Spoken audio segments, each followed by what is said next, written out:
G'day folks, Mark here again.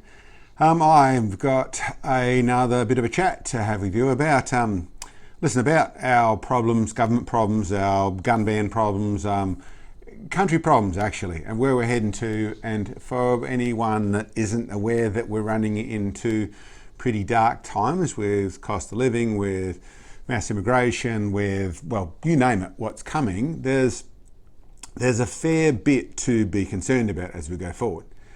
And I suppose it comes to, I've sort of been thinking about the ways to try and either wake people up to what's going on with government, unelected and elected, doing things that are not in our best interest by any means, and how to try and change that, but also how to change people's perception a little bit from where it's at the moment, from either people who are aware it's wrong but are sort of blaming the wrong people, or got their head stuck in the sand because it's far less scary like that when you can't see what's coming, to people who are completely unaware of what's actually happening. Before I go too much further, I'd say there's two pretty good videos that are attached to this problem that I've linked below. So I'll reference them again, but if nothing else, you watch those two videos. There's one from John Anderson Media and there's another one from a finance guy, but both things very much discussing about these sort of problems, or part of diagnosing the problem to work out how to fix the problem below. Watch those. But I'll get back to what I'm saying. And that is, I looked at that sort of process and a few things I come up with. You know, there is what I see as obvious is what we should be doing in the firearms community and the woken up community is doing more in the way of engaging conversation to get on the same page with people, bring people across the line, people who can't see what's going on, attached to them, find common interests, find common ground to stand on to get to the point of, okay, we both think this is a bad idea, regardless if we might come from a different perspective. We both think it's a bad idea and be worthwhile fixing, because what's coming are dark times. But then when I looked at that and go through it, I realized that there's a whole heap of very much by design, but not specifically from one particular place. It suits a lot of different genders, I should say. But that comes to the disenfranchising, to the disconnection, to the fighting, to blaming the wrong people. You know, what's a great one for blaming that? You know, there is more and more so the indigenous side of things, First Peoples and First Nations people, whatever you want to call the Aboriginals, being that this is, you know, moving into this argument of it's stolen land we're on, that sort of stuff. So they hate us, and a lot of the young Aboriginals do think that, you know, white people, colonial people have wrecked everything. Quite untrue. And that is pushing to the land grabs and bits and pieces that are happening all over the country, which, okay, you can look at that and say there's some logic to it, but it actually is creating a large division, because there's a whole heap of people that are normal people, second generation, third generation, fourth generation Australians, that they never got given anything. They had to work for everything. They had to pay tax for everything. There's been no handouts. There's more and more pressure coming on. And wait a minute, it's not just the government that wants everything. It's another group that want to take it as well. We're like, wait a minute, what did I do wrong? I wasn't part of this. And then there ends up being where you will move into racism being caused on both sides of things, because actually we're blaming the wrong people. We're all on the same page. We all have the same problems, actually. There is as many broke white people, colonialists as you want to call it, sort of Europeans or whatever, or there's more broke, one of them that have no money, that are struggling with cost of living, with that sort of stuff, young people not able to get in houses, the Australian dream going missing. The problem is everywhere, and it is in all genders and races and everywhere. The actual problem is more coming from, maybe there's a certain amount of overseas interest, there is to a degree involved in this, but actually to our government. Our government is making the decisions and pushing the agendas that create these divisions. And of course, that's the way any of this stuff works. You put sparklies on your hand and make gestures over here and listen to the talk over here while the people behind me are taking the money, type thing. So it is a game of distraction. And that's very much how it's played. You keep them all fighting amongst themselves, looking at the other things over here, politics which is more about theatre, more about the appearance of what things are happening than what is actually happening. And, well, you end up very much where we're at now. But then follow it through. Do some more research of what's going on. In actual fact, what's really obvious is that the elected politicians we have, very, very few of them are worth very much at all. They don't talk like they've got a brain, they don't behave like they've got a brain, and they keep coming up with stuff that you would think it's got to be malicious, but they don't seem to understand how bad it is what they're doing. And they keep on bumbling on into it. There are a few that go and do a decent job of it. But even then, even when they seem to do a decent job of it, the nature of our political system, it is corrupt. And there the puppet masters or the Muppet masters with their hand up their backsides of the politicians would be more obviously in control. And of course, of years ago, I learned that. If you can see this, if you can blame someone for something's going wrong, if it's really obvious out there that you can blame that, that almost certainly isn't the person. Because the people who are really doing this, they're not stupid enough, if they're malicious enough and in control enough to actually become wealthy out of this process, they're not going to be stupid enough to have their faces in the public. It's politicians. That's who's out there. They're the people who, even if they start with sincerity and with a good heart, that side of things, they will almost certainly be, whether it blackmailed or bribed or whatever it is, into a place where they are saying things that don't make any sense anymore because they need to cover for themselves or getting wealthy. Even though they're not paid a lot of money, they all tend to get wealthy. Or they are covering for the people who are really doing this. And then it comes into it, and we've all seen this, it's sort of in plain sight, but I suppose it's the swamp, it's the bureaucrats. And that's what those two videos are actually going to go through and discuss a little bit about the bureaucrats. There are so many government departments, and government departments where the one or two on top of it, the secretary to administer that sort of stuff, they're being paid $1 million a year, some of those. And then below them, they'll have 2 or 3 or 4 being paid $700,000 a year. And then below them, there'll be 2 or 3 each of them to go with them. So another 5 to 12 people that are paid $400,000 a year. They have departments that are literally being paid $1 billion a year through this process of this pyramid setup.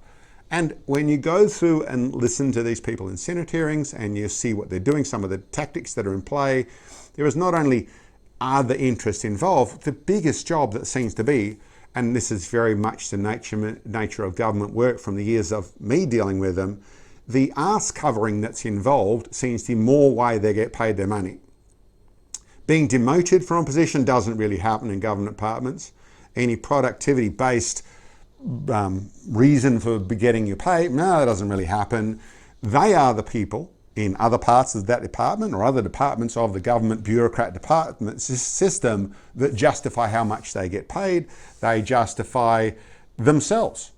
A lot like we talked about police force. They have systems designed to drive to statistics that drive that set their, but not how much the department earns. They have departments that have to spend X amount of money to get that amount of money next time, so they have to expense it all. So it is the worst way you could possibly run a business, the worst way you could possibly control money, the worst possible way you could do it. You end up with the same as if you let a dog keep on taking food off the table and you don't chastise for it, it'll end up leaving at the table and it'll end up eating your food too, because it will keep on getting away with more and more and more. And that's exactly where our government system is. It is actually probably the biggest problem we have actually is the bureaucrat and the bureaucratic system. In some of those videos they're going to talk about there, if you go through, and I do implore that you listen to them, we have more bureaucrats per percentage or per population than anywhere else in the world by a long shot. We pay them more than anywhere else in the world by a long shot. And we are getting worse results than anywhere else in the world by a long shot. Less transparency. It really is in a mess. And listen, there's a lot of other things I can go into in the conversation of why we're here. A typical situation, something I saw the other day, which is very despairing to watch. And this is a little bit of a segue, but bear with me. There was a post on Facebook of a car on the back of a tilt tray on a country highway with a patrol car behind it. And the caption was, a driver already suspended from driving, had his car taken away. He's going to lose his car for 28 days because he was already suspended in his license and still drive his car on the road. Now, I suppose I should explain a little bit of what goes on there. That is able to happen with nothing more than an inaccurate speedo. It may be someone who is speeding a little bit. We have got to this ridiculous place in Western Australia where they keep on cutting down speed limits on roads because a bureaucrat makes a decision of that. We have a system where we have one signpost. If you don't spot the signpost because it was behind a truck or because you were looking at the speedo or you were distracted or in whatever format, you don't see the one signpost. It is not the government's responsibility to make sure you know that it's the right speed limit. It is your responsibility to know you're not speeding. So there is lots of reasons for doing this, but we also have monstrous fines and more demerit points attached to this side of to our road traffic system. Cameras hiding at the end of passing lanes. We have the driving habits over here where people and everyone, and I'm talking 50, 60-year-olds, 70-year-olds, speed up in passing areas. They might be traveling at 80 kilometers an hour, and then they speed up in passing lanes where there is a lane for you to go past in our very poor infrastructure of Western Australia, but they'll speed up to not let other people go past and then slow down out of the speeding lane. And then the camera operators set up cameras on speeding lanes because they know they can catch people there. So not complicated to lose enough demerit points to lose your license. There's a lot of people that have been broken down and they'll now travel 10 kilometers under the speed limit so they don't get caught like this. But you could very, very conceive, and this has happened literally thousands of times, have lost your license without being notified. And by the time the notification has come out, you were pulled up again for speeding. And that could be because you're going a bit quick, you've been a bit busy, you've been a bit laxant, and you've gone 10 Ks over the limit. There are countries that have proven raising the speed limit, by the way, lowers road fatalities, lowers accidents because people are paying to that. So the speed thing has become this law in itself, but that have then had their cars towed, which costs you $1,000 to $2,000 of the car being looked after at people who are making money out of this situation. But you can be in that place with very, very little fault whatsoever for something that wasn't dangerous at all, although 75% of Australia decided speeding kills because they've been told that so many times. All that is a little story to say that you don't need to do much wrong at all to be in that set of circumstances. A bad set of circumstances, yes, you shouldn't be there, but there's reasons that it could be that you didn't do much wrong at all. But to read the comments and see people saying, crush it, just crush the car, put them in jail for 2 years and crush their car. So cost them $50,000, $70,000, hurt them as much as you can because speeding kills. Where they may be, just like many other people, and I've seen those people, or just don't break the law and you won't get caught for this, and then they get pulled up for speeding because the road changed sides or because they didn't know the road and they didn't see any signs and they get pulled up and then they're mortified at the situation. But those same people will judge other people so heavily. Well, that's part of our problem. It's part of why our government systems get more and more authoritarian, more and more control. And it comes down to this place where we have government departments that are justifying their own existence. You're also going to find nepotism, employing your cousins, employing your children, making sure there's job paths for them. These people, they don't really see a cost of living crisis, do they? At $300,000, $400,000, $700,000, $1 million a year, a increase that may be taking 20% of your income away is only touching 2% of their income, so they don't really care. I've been involved with some of these people that literally despise the working class Australians. They literally despise them They drive an electric car or ride an electric bike, scooter, and they live in the middle of a built-up area in the middle of the city in probably a $3 or $5 million house, and it's all fine. They've been on $700,000 for the last 10, 15 years. That's another point I'd raise here. A lot of these government things, as you'll find out in there, a lot of these government positions have up to a 28-year tenure on average. People making decisions that make basically their job unaccountable, worth lots of money, and with no productivity-based incentives or even margin set into them, go to Senate hearings to explain themselves. I will take that on notice and basically not answer your questions. And they're the people that set the rules. This is a really dangerous situation we're in. So I suppose there's a fair bit more I could put to that. I could go on a lot. There's a lot of things that are wrong in this place. I come back to the same thing for us, the working class, the people of Australia. We're the majority of the millions of people. That's another thing I want to say, is that this, with our government departments, and if you listen to those videos, you're going to find out our bureaucratic system. I think we directly employ 20% of our country, which is an absurd number, 20%. But if you want to put in the welfare and that side of what actually is paid by government, we're moving into 50% of the population in a country are directly connected. And that's not even talking government contracts and things beyond that point. We're talking where there are money made via a system. So the actual amount that the voting power that our uni party has out of all this, if you get this minister in, then that's the right one. The guiding that's done by the swamp, by our bureaucrats, is also really, really dangerous.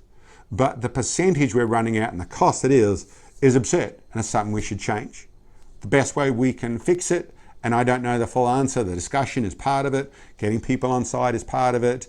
The people that are just doing this because it's worth more for me right now, our country is going down the gurgler. It's circling the drain or it's tipping into it. So at some place or another, we got to work out a way to push back. And maybe that's the Javier Milei, don't know how to say his name properly, but the new president of Argentina, well, he just got rid of most of them.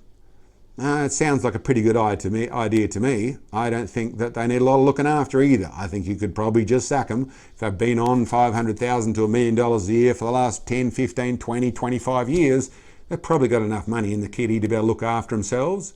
But certainly the system that they're in needs to change massively. To have a government, a public servant go to the government and say, I'll take that on notice, that should be an immediately sackable offence. If they haven't got the numbers, if they want to redact a form for the people to be able to read, sack them, get rid of them, get rid of the department, cut it down, chop it out, flush the swamp, wash it all out. I'm not saying any of the departments need to completely go, maybe they do. What I am saying is that mentality, that despise the rest of the country, cover ourselves thoroughly, basically justify your income by building up statistics that you won't own up to say to this, to set the boundaries, to set the guidelines, to set your own specific amount of wealth you can have and ignore everyone else and the actual trajectory of the country. Yeah, that should be, as it would be in any private company, a sackable offence. Get rid of them. I think that's very, very important. How we do it, I don't know, but the discussion is where we start, and it is moving into, unless we do, we're not going to make it through this. Well, let's say the way through this will be a lot worse. Anyway, guys, that's that one there. It's a short one. Please watch at least part of those videos there. Share them. They are relevant. I'm sure there's a lot more. I'm sure you can share some back saying the same sort of things. This stuff is starting to come out. It's time the conversation happened. It's time we changed our system in some form or other. You know, I'm going with a Charter of Rights, a Bill of Rights, something that can set some guidelines in there. But, you know, in actual fact, politicians who want to step up and say, okay, I want to shred this thing and I want to start again because this ain't working, well, that's probably worth a vote too. Anyway, guys, thank you very much for checking in. We'll catch you next time.